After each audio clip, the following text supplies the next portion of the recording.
Well, hey guys, welcome to tennis. Part one. We'll talk about the men tennis players today. And tennis is one of those games like golf, always kind of a high class country club for the rich and elite type game.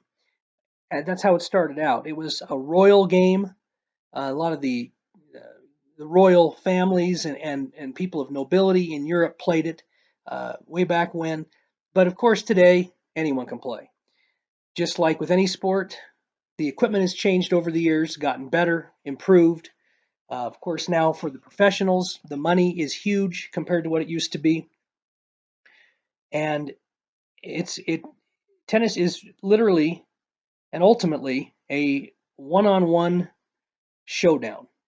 It is the classic one-on-one showdown when you're playing singles tennis, especially.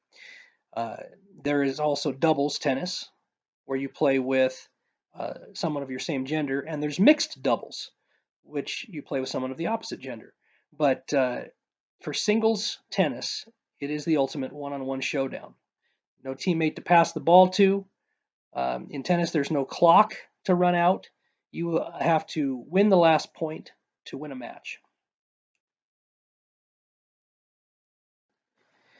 We are in what's called the Open era, and that started in 1968. There was kind of the pre-Open era and the Open era. Uh, and and that's not as important, I guess, for what we'll be talking about today, but just so you know what that means. There are four major tournaments, as you can see. They're called majors. Kind of like in golf, there are also four majors. And during this tennis season, which is basically year round because they play in the in the northern hemisphere when it's summer here, and they play in the southern hemisphere a lot when it's summer there, and so there's not a big break for tennis players. There are four majors though during the season, and of course in the on the non-major weekends, there's almost always a tournament going on somewhere. But Wimbledon is the oldest of the majors, and it's played in London every year. It started in 1877. The U.S. Open played in New York City every year. That's our tournament, and that started in 1881. The French Open is played in Paris, started a decade after the U.S. Open in 1891, and the Australian Open was the fourth major to be established, and that's played in Melbourne every year. Started in 1905.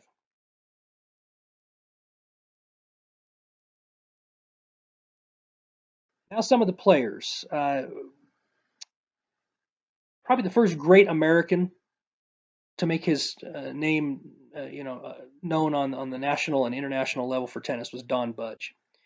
He's the first player, male or female, and the only American to win a Grand Slam in a calendar Grand Slam in a single year, all four majors. He won six Grand Slam or majors, uh, singles titles, and all of them were consecutively, which is incredible. So between 1937 and 38, he was the dominant tennis player in the world. You'll see on my PowerPoints that I also have listed, when they won in doubles or mixed doubles and so forth. But singles is where most of the recognition comes from. And you can look as you see these slides, the old rackets, the old equipment. Of course, the heads on those old rackets are much smaller than they are today on the rackets they use now. The sweet spots on the rackets in the old days were much smaller than they are today. But uh, Don Budge was probably the first great American tennis player.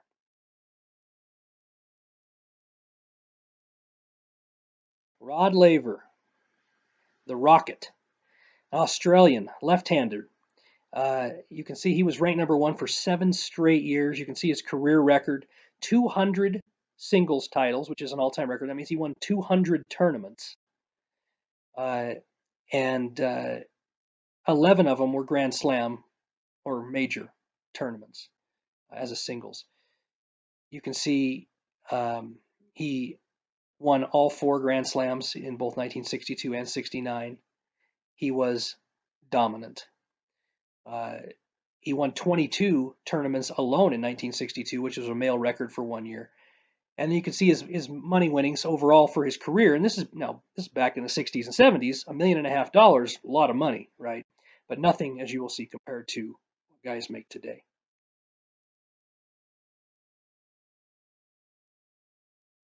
Here's some more pictures of Rod Laver.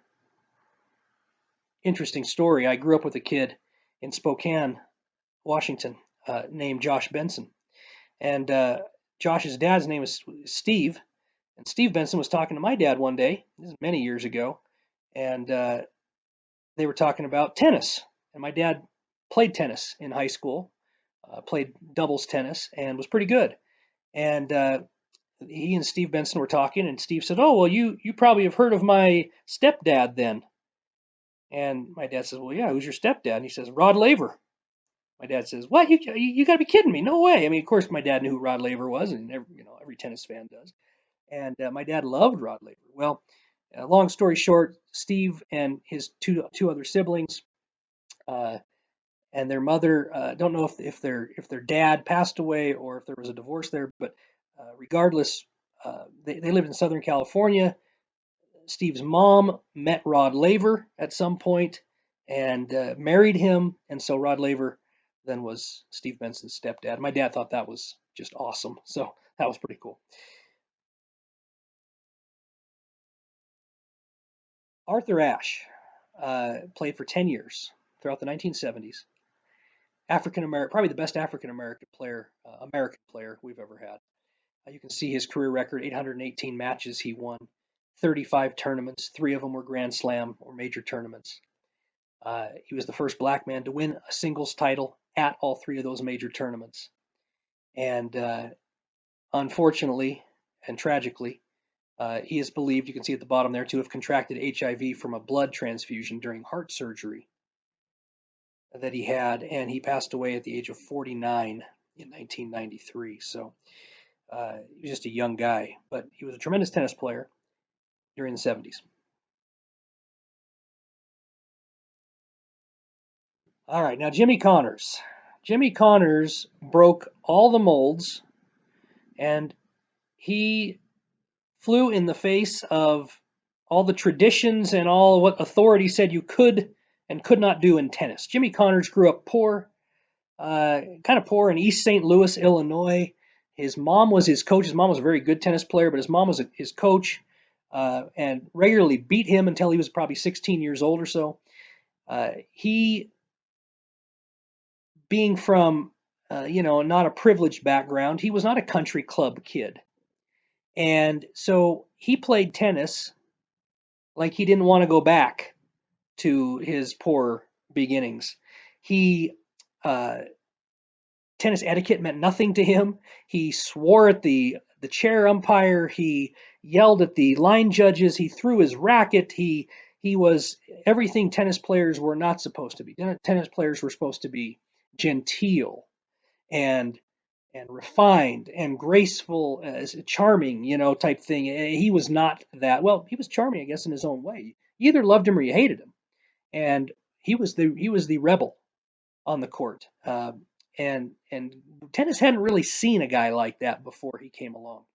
You can see he started in 1972, officially retired in 96. His main years of playing were in the 70s and 80s. But you can see ranked number 1 for 160 straight weeks over basically a 3-year period. Um, he won over 1,200 matches in his career, 109 tournaments, and 8 Grand Slam singles titles. The U.S. Open, you can see, is the only player to win the U.S. Open on 3 different surfaces. So today, Wimbledon is still played on grass. They cut the grass very, very fine, very short, almost like a putting green in golf. And Wimbledon in London is played on grass every year. The U.S. Open is now hard court, like most of the tennis courts around the world is hard court. The French Open is played on clay, and the Australian Open is on hard court. But of course, when they first started playing tennis, pretty much everything was on grass. It was all grass. And over the years, the U.S. Open has experimented with different surfaces, and he's the only player to win the U.S. Open on 3 different surfaces. But he was a star in the 70s and 80s, playing the bad boy image. Again, he was either loved or hated. There was no in between. And but for the casual tennis fan, especially a fan who a person who loved football or baseball or basketball, where the crowd is going crazy during the game, they thought a lot of people thought his antics were great. He was the rebel without a cause, and so he was he was a very polarizing figure in tennis.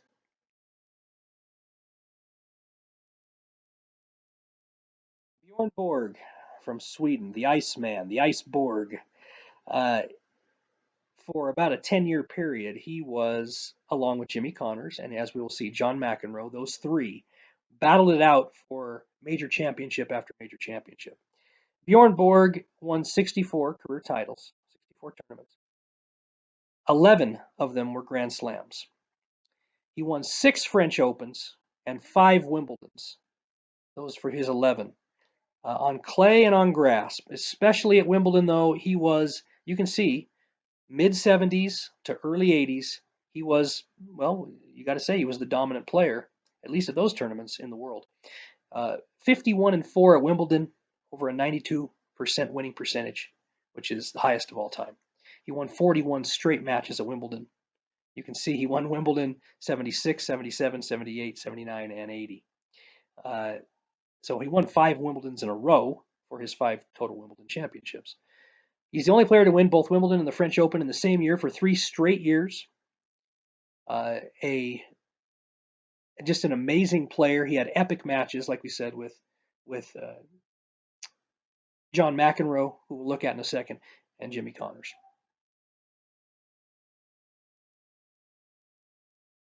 John McEnroe, he was basically Jimmy Connors part two in a lot of ways, and for that reason, those two guys clashed. They hated each other on the court, and they had some epic duels. He also grew up poor in New York, and he was again not a country club kid. And he didn't grow up going to a country club with a private coach, and everything. He was a bad boy in tennis. He threw rackets. He yelled and screamed and swore on the court and so forth. And again, either loved or hated. And so 7 Grand Slam titles, 3 of them at Wimbledon and 4 at his he called his home tournament, the U.S. Open, because it was close to where he grew up. You can see he was 3-time Tennis Player of the Year, and the money started to get bigger, of course. He played mostly, of course, late 70s to the early 90s, and $12.5 million, excuse me, for his earnings for his career. A lot of money, right? After his playing career got over, he eventually got into announcing, and he's actually a very good announcer. He's very fair and unbiased.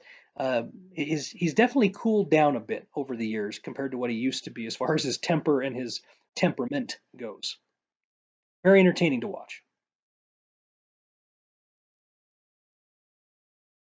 Andre Agassi, the Punisher. Andre Agassi played for basically 20 years, but really in the 90s is really when he started, and early 2000s is really when he won most of his tournaments. But 8 Grand Slam titles. He completed the career Grand Slam, first male to win all 4 Grand Slams on 3 different surfaces: hard court, clay, and grass. 4 Australians, a French, a Wimbledon, and 2 U.S. Opens. He could play forever. He could play for 4 hours, and that's why he's called the Punisher. He just never gave in. His stamina was fantastic, and he was always coming at you. You can see he won like I said, 8 Grand Slams and 60 overall tournaments, 870 matches in his career. Over $31 million. He became an endorsement, kind of tycoon as well in the tennis world. And some of these tennis players had done that as well. McEnroe and Connors had started into that, and Andre Agassi definitely had his share of endorsements, and he was very popular on the court. Had a big cheering section. He was likable, and he was a great player.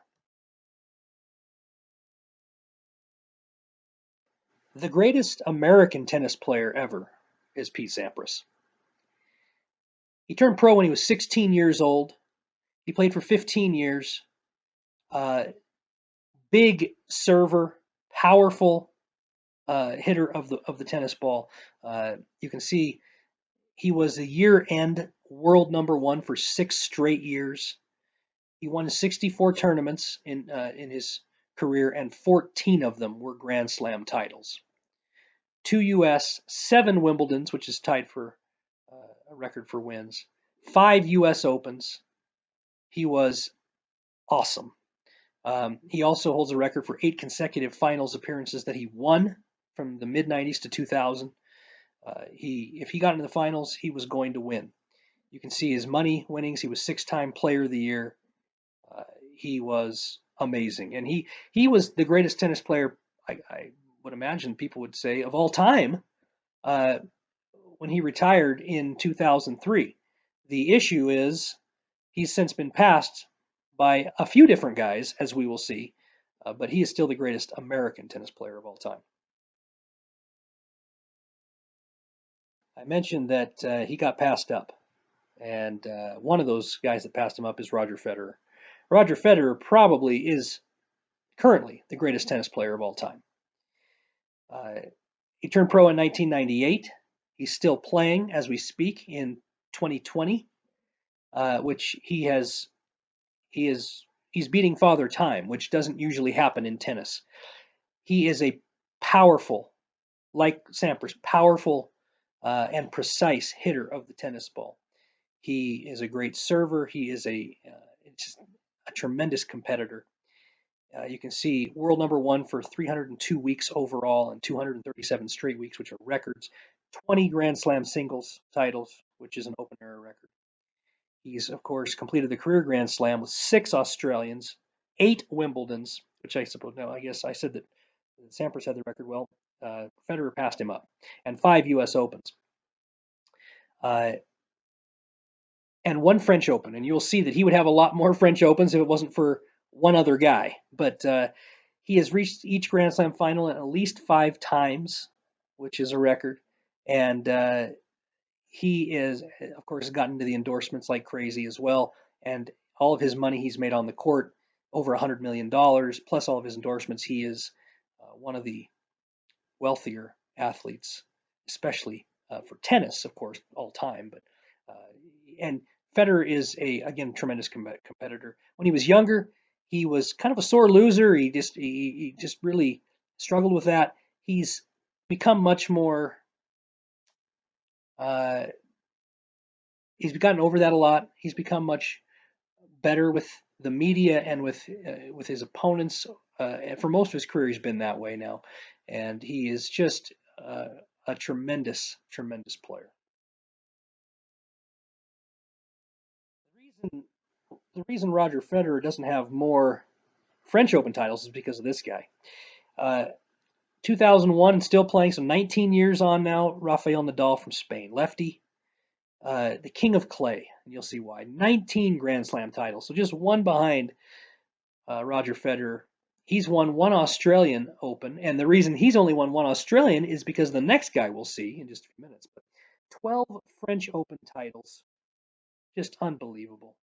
2 Wimbledons and 4 U.S. Opens. You can see he has strings in the French Open of 4 in a row, 5 in a row, and 3 in a row. And so he is the king of clay, undisputedly. You can see in 2010 he became the youngest in the Open era to achieve the career Grand Slam. Only male player to win a single Grand Slam tournament 11 times. Well, now 12, of course, because he's won 12 French Opens. But he's the only guy to do that. And he's the first male tennis player to win at least 1 Grand Slam or major tournament for 10 straight years. He battled injuries a little bit in recent years, but you can see he's still been fantastic. And he is one of the great competitors of all time as well. Just when you think you have him beat, you don't. And so he's probably the toughest guy to finish off in tennis.